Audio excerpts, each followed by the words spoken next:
The biggest wins of the weekend, I would say, would be obviously the Commanders knocking off the number one seed Detroit Lions was significant and huge, but also the Buffalo Bills knocking off a Baltimore Ravens team that many of us had kind of penciled in into the championship game to have them play Pat Mahomes and those guys to see if they could settle the score from a year ago. But in those two games in particular, it really came down to turnovers. The Detroit Lions were the number one seed. They were the high flying offense, a nasty, probably hyper aggressive defense that just overwhelmed opponents the entire year. Dan Campbell's crew rolled to 15 wins. They were dominant. People that celebrated when they got home field advantage. We just talked about how this team was going to the Super Bowl. But the thing that came up in that game is the thing that always can take down the squad that is the superior team: turnovers. The Detroit Lions had 5 turnovers against the Washington Commanders. And it is hard to win games in the National Football League in the regular season. It is even more difficult in the postseason. But when you have 5 turnovers, it is nearly impossible to win a game, no matter when you play, no matter where you play, no matter what level you play. And so those 4 turnovers by Jared Goff and then the 1 interception by Jameson Williams, man, it was costly. And it was costly because it allowed a Washington Commanders team that came in hoping that they can win to begin to build the belief that they could win. And I'll say this, and I've said this about Jaden Daniels. He is terrific. Another 300-yard performance in terms of total yards from scrimmage. Another performance where we saw the poise, the confidence, the composure. We saw the it factor that you want to see in your franchise quarterbacks. We can rave about him, and he certainly deserves to be praised. But to me, when I look at this game, it's more about Detroit losing than the Washington Commanders winning. Detroit has been one of the more fun offenses because they kind of play to that edge, right? They play on the line. They're fancy and fun. The gadgets and tricks are exciting when you see them work. We saw a couple of them work. We saw the reverse to Jameson Williams for a big touchdown. We saw something I've never seen before, a toss pitch with a shovel pass up under. Ben Johnson was really in his bag, and he's been in his bag the entire year. The problem that you have, and I don't really have a problem with the way that the Lions play, but sometimes that looseness, that carefree nature that they play with, sometimes it can come back to bite you. And in this game, it came back to bite them because Jared Goff lacked the restraint to take the check down underneath, as opposed to just, hey, let's just keep chalking up these first downs and moving the ball down the field. So when you look at those turnovers, the interceptions, and those things, it was costly. And then defensively, let's be honest, as much as we love what the Detroit Lions did against the Minnesota Vikings, when you dug into the tape, there are a lot of guys running free from the Vikings that season finale game. But Sam Darnold could not take advantage and cash the lotto ticket against the Lions. Jaden Daniels did. And for all of the aggressiveness and the things that Aaron Glenn has done to really help this team go to another level, playing so much man-to-man against the Washington Commanders came back to bite him. And it came back to bite him because the quarterback is too good. Jaden Daniels is too good that when he gets a feel for what you're doing and you don't change the picture, he'll just pick you apart. And what we saw were some high-level throws. We saw De'Ami Brown have a couple big plays in the game. We saw Scary Terry get busy on a bubble screen and make some critical catches for the Commanders. We saw Zach Ertz be a major factor in the red zone. And look, make no mistake, these are the roles that these guys have played for this team throughout the year. They just continue to do the ordinary things very well on the big stage. For the Lions, and I worried about this coming in, I worried about Dan Campbell's, I'll say, very emotional approach to the coaching job. He's very emotional. He's very gut instinct oriented, as opposed to kind of being pragmatic and maybe relying on analytics. And so sometimes there's this recklessness that comes along with the Lions that kind of makes you pause. I would say that recklessness somehow got in the way of the team. And I think if they play the Commanders, 10 times, maybe they win 7 or 8 of them. But in the playoffs, it doesn't matter. Single elimination tournament. And if you do not bring your A game, you're subject to get knocked out. And because they turned the ball over so much, we now have the Washington Commanders representing one side of the NFC bracket in the championship game. But let's talk about the Buffalo Bills and the Baltimore Ravens, because this was another game where, despite the Buffalo Bills' success and the fact that they had a home game and a higher seed, there was a feeling coming into this game that they were the underdog. They were almost like the little engine that could, right? It's a great story. Josh Allen kind of leading a cast of unknowns and unheralded players into the playoffs and maybe giving them a chance to go to the divisional round. What we thought was going to happen is they were going to face a more talented Baltimore Ravens team. The Ravens were a juggernaut on offense and defense. They've been playing really well, and that the Buffalo Bills were going to have a hard time keeping up. What transpired was a very steady, Eddie, confident, and cool Buffalo team taking advantage of what I would call the over-emotional Baltimore Ravens early in the game. And we heard this leading up to it. Lamar Jackson talked about being too antsy in these big playoff games. Well, he was, after a stellar opening drive, the emotions came in. He got a little antsy, had a couple of turnovers, and those turnovers created distance and separation for the Buffalo Bills. The other thing those turnovers did is they kind of breathed a little life into the stadium. And so when the Buffalo Bills might have been hoping that they could get it done, and particularly coming off the heels of being smashed by the Baltimore Ravens during the regular season, 35-10, the turnovers kind of gave them life, gave them juice, put juice in the building, allowed them to play from in front, allowed them to be able to kind of dictate the terms in terms of how the game was played. They were able to do it without really generating, I would say, great production on offense. They made a handful of plays, but the turnovers shortened the field. The turnovers put them in positions to have easy scores without having to do so much. And so it robbed the Ravens of being able to impose their will offensively and defensively against the Buffalo Bills. And the thing that I can say about the Buffalo Bills is they know how to win. They've won a ton under Sean McDermott. I think they've won 5 in a row division titles under Sean McDermott in terms of controlling the AFC East. And so this is a team that if you lay it out there for them on a platter, they're going to take it, they're going to serve it up, and they're going to find a way to advance. And that's what they did. Very clean football game from the Buffalo Bills.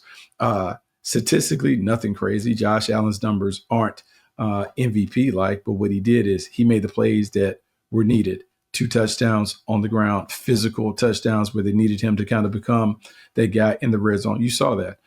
You saw him avoid the big turnover. Even late in the game when they were down there was 3rd and goal, and he contemplated making a wild pitch, but he kept it.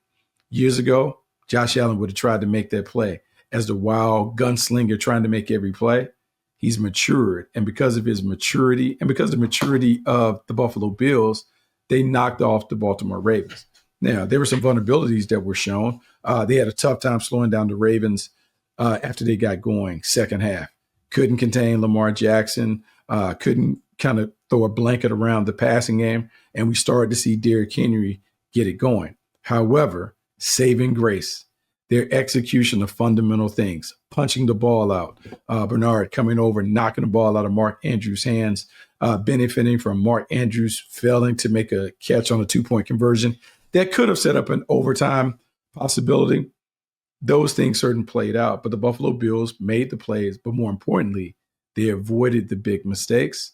That's why the Buffalo Bills are now in the top part of the bracket facing the Kansas City Chiefs. And speaking of the Chiefs, I know the football world hates the Chiefs, but here's what I'm going to tell you about the Chiefs. The Chiefs have mastered the art of winning. And the reason they've mastered the art of winning is because when you've gone to 4 Super Bowls over the last 5 years and you've won 3 of them, every year you come back knowing the recipe. You have the secret sauce to being able to win. And as long as you're humble enough to not allow complacency to set in, you can take advantage of all of those things and use them to help you continue to win, even when you don't bring your A game. When I look at this Kansas City Chiefs team and Andy Reid, hats off to Coach Reid, 300 wins. He was my coach in Green Bay, tight ends coach, but also running the scout team. To see him as a 300-game winner, man, it's amazing. But what I would say is he has learned the blueprint to winning and he just plays it out each and every year. And what the Chiefs do is they assess the game as the game is being played, and then they do just what they need to do to get out of the win that week. 3-4 years ago, when they had Tyreek Hill and Travis Kelce was still kind of like in his prime, it was all about ringing up the big numbers. The offense had to play a certain way because that was their style, that was their identity. Now they completely shifted. Offense is an opportunistic offense that cashes in opportunities created by the defense and the special teams. Defense carries the load. They find a way to get after the pass and create disruptive plays. We saw that against the Texans. 8 sacks they came up with. George Karlaftis played big, made some plays. And then the kicking game. Dave Tubb creating, I would say, taking advantage of his personnel, using clever tactics to win the underrated third phase of the game. 63-yard kickoff return, missed field goal by the Texans, missed PAT by the Texans, blocked field goal, 2 minutes left. The Chiefs continue to do what they need to do to win games. And people have talk about them benefiting from a friendly whistle from the referees, the stuff that goes on with Pat Mahomes. He kind of baits officials into some of these unnecessary roughness or personal foul penalties on the quarterback. And look, it bothers me, but the gamesmanship is the gamesmanship. And if you fall for the trick, then you deserve the punishment. And the Kansas City Chiefs do these things year after year because they win, and they win at a high level. And I'll say this, it reminds me, being a Tar Heel, it reminds me of playing Duke basketball in their heyday, right? When Duke was just rolling, they were always winning, and they seemed to always benefit from the call. It's not necessarily that they benefit for the call, but when in doubt, it always goes their way. And it goes their way because they are the aggressor, but they're also a team that understands how to take advantage of those moments. And while the Houston Texans are whining and crying about calls not going their way, the Chiefs just spot the ball and they just keep playing. And until the Texans can meet them and match their maturity, they're going to have a hard time dealing with Pat Mahomes and company when it comes to the postseason. Some more thoughts on the Kansas City Chiefs.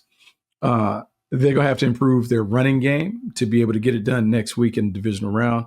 Got to see Kareem Hunt and Isaiah Pacheco do more production, more punishment when it comes to pounding between the tackles. Got to be able to control the game. They have to do that. Defensively, man, they're lights out. George Karlaftis has been exactly what they wanted in a first-round pick. You think about what he has done to complement Chris Jones, being the Robin to Chris Jones' Batman. Hats off to him. Hats off to the defense that is young and continue to flourish under the guidance of Steve Spagnuolo. Spags continues to stay true to his identity. When in doubt, he's going to bring pressure to see if he can knock you out of field goal range. They do it. They cover zero it. They bracket it, but they're going to bring 5, 6, sometimes 7 guys to get you off the spot and to harass you when the game is on the line. It continues to work. And look, if you're not prepared for it, that's on you. But the Kansas City Chiefs continue to win because they do the little things that make it hard to knock them off. And they're going to be another tough out next week against the Buffalo Bills because they know how to play the game, because they don't commit those egregious errors when you talk about the turnovers, the penalties, the big plays, and giving up things in the kicking game. Buffalo Bills have a tall order ahead of them, even though they knocked off the Chiefs in the regular season. Final game that we saw, the Philadelphia Eagles, the LA Rams, kind of a weird game, the snow and all of those things. But I'll say this, Saquon Barkley is the deal. Saquon Barkley, man, you go for 255 the first time you play against a team. You cannot go for 200 the second time. Oh, but he did. Big plays, putting Saquon Barkley behind this offensive line. Man, it has to make the football world go crazy. He has been exactly what they wanted in terms of a workhorse back. Alleviates the pressure on Jalen Hurts, allows the Philadelphia Eagles to control the game. They can play keep away. It plays to their defense. Their defense is on the field for fewer snaps, but the defense is more effective because they're fresh and ready to go. That's what you want to see. Jalen Carter on defense. People were scared off by some of the character stuff, but on the field, he was a dominant player. Hats off to the Eagles for taking a chance on him. Vic Fangio has unlocked him, unleashed him on the world, and he consistently makes big plays. When you look at the model, the homegrown model that the Eagles use, where they dominate in the trenches because they invest in the trenches, draft capital, put the resources there, develop those guys. If you watch them play, you go to pregame, you see them have a practice before they play a game. It's the long-term investment in the front line that has led them to be dominant on both sides of the ball, and that's what showed up. That said, they haven't played a clean game. They've done enough to win, and I guess you could say they're the NFC's version of the Chiefs in terms of just doing enough to win, not necessarily winning with style points. You have to give Nick Sirianni credit. I know he is emotional and different, but man, he wins at a high level. So you got to give them credit. When I look at the Eagles and I look at how they were able to take advantage of the Rams' mistakes, to me, it's a very mature team in terms of how they play the game, but they're very emotional. And I do worry if their emotions can be kept in check in a championship caliber game when things may not go their way. Can they continue to be on the same accord and continue to, I would say, carry each other as they get deep into the postseason? But for now, as long as Saquon Barkley is able to do what he does, doesn't really matter if Jalen Hurts is 100% or not. They can lean on the run game. They can lean on Barkley, and they're going to need him to be that, because with Jalen Hurts being compromised due to his injury, it may not only impact Hurts as a runner, but it may impact his ability to throw the ball. For the Rams, man, it was all about the mistakes. Had opportunities. You get the safety. You have a chance. Kyron Williams lays the ball on the ground. He not only lays it on the ground, but it takes it all the way back into the tight red area, so the Eagles are able to not get a touchdown, but they put 3 on the board, and it really changed the dynamics of the game. It's unfortunate that a gritty, gutsy effort from the Rams was not rewarded, but in these games, man, the turnovers in the fourth quarter turned into 6 points, but more importantly, it robbed the Rams of time and opportunity. It's one of those things that Sean McVay and his staff will they have deep regret about not being able to finish it. But it certainly was a good game, and they had their chance. And hey, Jared Verse, I'm all about Jared Verse in the celebration. He embraces the role of being the villain in the arena, played like a gladiator, was dominant on the inside. If I'm a Rams fan, I'm disappointed by the loss, but I'm so optimistic about the future because, man, they have put together a really talented young squad.